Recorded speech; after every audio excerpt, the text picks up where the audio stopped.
Hello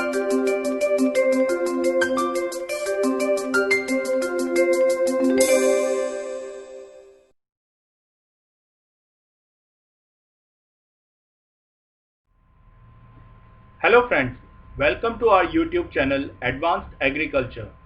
Education leads to advancement. Only YouTube channel with enhanced knowledge of classroom teaching and practical knowledge. दोस्तों, मेरा नाम है अनुभव गालव। आज हम लेकर आए हैं आपके लिए फरवरी 2020 के agricultural current affairs.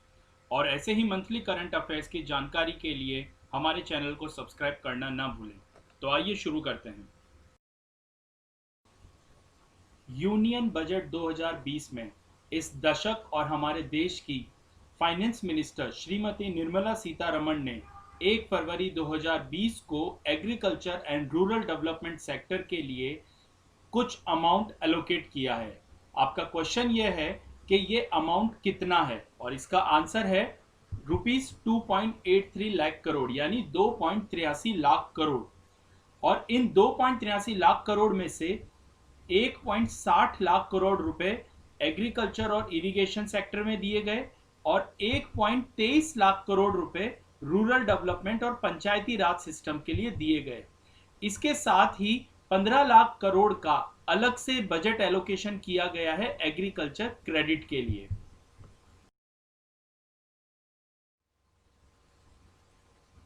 APEDA, agriculture and processed food product export development authority, ये एक ऑर्गेनाइजेशन है। आपका क्वेश्चन है कि इस अपेडा ऑर्गेनाइजेशन को कब स्टैब्लिश या फाउंड किया गया था, और इसका आंसर है 1986। आपकी लेटेस्ट जानकारी के लिए बता दें कि फरवरी मंथ में अपेडा और CSIR-CFTRI यानी council of scientific and industrial research central food technology research institute, जो कि मैसूर में है, उसमें और अपेडा के बीच में एक MOU साइन हुआ है। इस MOU के अंतर्गत अपेडा फूड इंडस्ट्री को टेक्निकल हेल्प मुहैया कराएगा north east region of India के लिए। 1986 में अपेडा यानी agriculture and process food product export development authority की स्थापना हुई। 1937 में एगमार्क यानी एग्रीकल्चर मार्केटिंग सर्टिफिकेट की स्थापना हुई। 1982 में नाबार्ड यानी national bank for agriculture and rural development की स्थापना हुई। 1958 नेफेड की स्थापना हुई, जिसकी फुल फॉर्म है national agriculture cooperative marketing federation of India. और 1987 में स्थापना हुई ट्राइफेड की, जिसकी फुल फॉर्म है tribal cooperative marketing development federation of India. National productivity council द्वारा की गई स्टडी के अनुसार भारत में सॉइल हेल्थ कार्ड बढ़ने के बाद फर्टिलाइजर के इस्तेमाल में भारी गिरावट देखने को मिली। और आपका क्वेश्चन ये बनता है कि up to what percentage fertilizer used has been reduced in our country, और इसका आंसर है 10%। Soil health card scheme launch हुई थी 19 फरवरी 2015 में, और इसी स्टडी से यह भी पता चला कि आफ्टर दिस स्कीम भारत में सॉइल प्रोडक्टिविटी इंक्रीज हुई है 5 to 6%। कौन से स्टेट ने कावेरी डेल्टा को protected special agricultural zone declare किया है, और आपका आंसर है तमिलनाडु। सीएम ऑफ तमिलनाडु श्री पल्लनी स्वामी ने यह डिक्लेयर किया है कि अब से अगर कोई भी कावेरी डेल्टा में किसी भी तरह का प्रोजेक्ट करना चाहता है तो पहले उसे सीएम ऑफ तमिलनाडु से परमिशन लेनी पड़ेगी, तभी जाके वहां पे कोई प्रोजेक्ट कंडक्ट किया जा सकता है।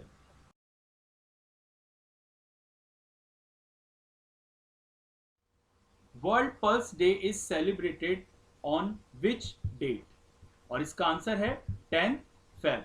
आपकी जानकारी के लिए बता दें कि world pulses was started celebrating from 2019 and recently it was celebrated in new Delhi. 2013 में डिक्लेयर किया गया था कि 2016 को इंटरनेशनल ईयर ऑफ पल्सेस के नाम से मनाया जाएगा। In the year 2016 and 17, India was become self-sufficient in pulse production, और 2018-19 में भारत का पल्स प्रोडक्शन रहा 22 मिलियन टन।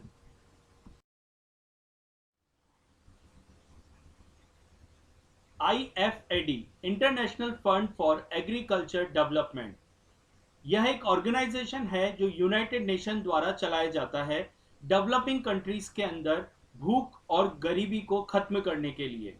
हाल ही में 11 फरवरी से लेकर 12 फरवरी तक 2 दिन का एक सेशन इसका संपन्न हुआ है, जो 43rd सेशन था रोम के अंदर।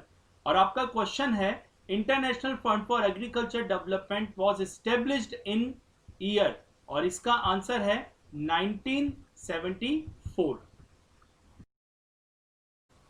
12 फरवरी 2020 को यूनियन कैबिनेट ने पार्लियामेंट में पेस्टिसाइड मैनेजमेंट बिल को पास किया। बिल को पास करने के पीछे दो मेन उद्देश्य थे। पहला, इंसेक्टिसाइड एक्ट 1968 को रिप्लेस करना, और साथ ही दूसरा मेन उद्देश्य था making safe and effective pesticide. According to this bill, अगर किसान के फसल को किसी दवाई से नुकसान होता है तो उसकी भरपाई पेस्टिसाइड कंपनी को करनी पड़ेगी। अभी तक हमारे भारत में 234 से ज्यादा पेस्टिसाइड्स इस्तेमाल किए जाते हैं, जिसमें सिर्फ 40% ही रजिस्टर्ड हैं। WHO ने हाल ही में पेस्टिसाइड्स की एक नई कैटेगरी बनाई है, 1A, 1B, second and third. आपका क्वेश्चन ये है कि एक्सट्रीमली हैजार्डस पेस्टिसाइड जो है वो कौन सी कैटेगरी से बिलोंग करता है, 1A से, 1B से, सेकंड से, थर्ड से, या सेकंड एंड थर्ड दोनों से? और आपका आंसर है 1A। Class 1A extremely hazards, जिसके अंदर 4 पेस्टिसाइड्स आते हैं। क्लास 1B हाईली हैजार्डस, जिसके अंदर 15 पेस्टिसाइड्स आते हैं। क्लास सेकंड मॉडरेटली हैजार्डस, जिसके अंदर 76 यानी 76 पेस्टिसाइड्स आते हैं। और आखिरी है क्लास थर्ड यानी स्लाइटली हैजार्डस। तो बाकी जितने भी पेस्टिसाइड्स बचते हैं वो सारे क्लास थर्ड के अंदर आते हैं।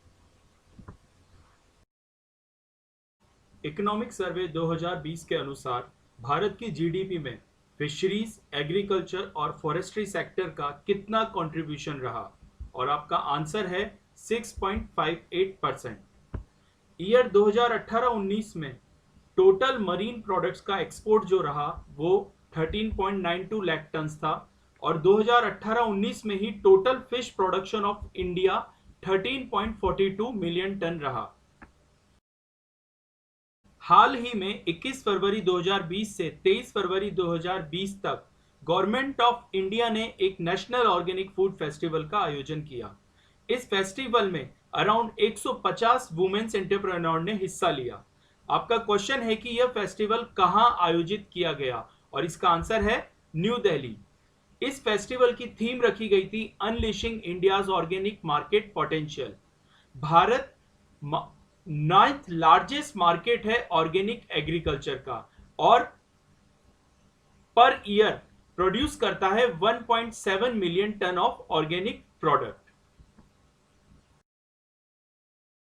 PMFBY प्रधानमंत्री फसल बीमा योजना किस वर्ष लॉन्च की गई? और आपका आंसर है 2016। Ministry of agriculture and farmers welfare ने 17 फरवरी 2020 को उदयपुर राजस्थान में 4th नेशनल कॉन्फ्रेंस ऑफ प्रधानमंत्री फसल बीमा योजना ऑर्गेनाइज करी। This scheme was launched by replacing 2 schemes, modified national agriculture insurance scheme and national agriculture insurance scheme. आपको ये बता दें कि under this scheme for kharif crops farmers has to pay 2% premium, और रबी फसल के लिए देना पड़ेगा 1.5% प्रीमियम। साथ ही हॉर्टिकल्चर के लिए 5% प्रीमियम किसान को देना होगा।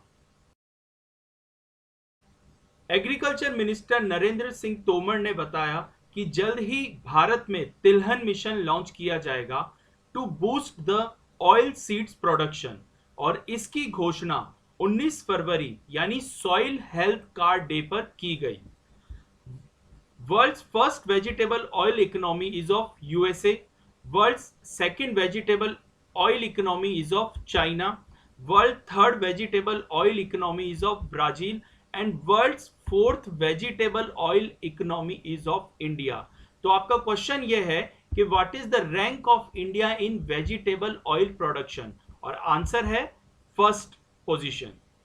13% of total crop area of India is under oil seed production, और 6% से 7% of total vegetable oil production of world is produced in India, और कंजप्शन होता है 8 से 9% of world's total edible oil.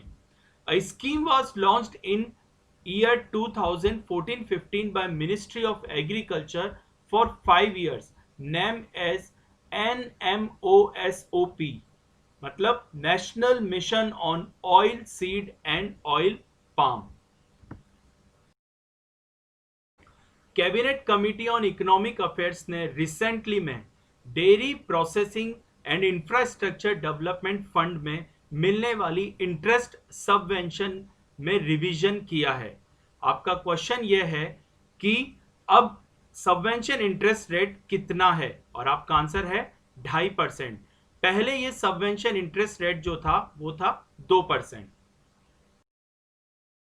Secretary of DARE यानी department of agriculture research and education, director general of ICAR doctor Trilochan Mahapatra, and secretary of DAHD यानी department of animal husbandry and dairying Shri Atul Chaturvedi released the live attenuated classical swine fever vaccine technology on 3rd Feb 2020.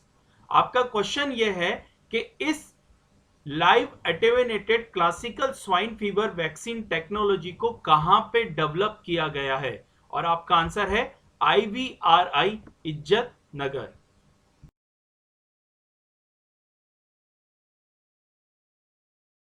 दोस्तों, अगर आपको ये मेरा video पसंद आया है तो प्लीज इस वीडियो को लाइक करें, शेयर करें और इस चैनल को सब्सक्राइब करें, और ऐसी ही एग्रीकल्चर करंट अफेयर्स की जानकारी के लिए बेल आइकन को दबाना नहीं भूलें.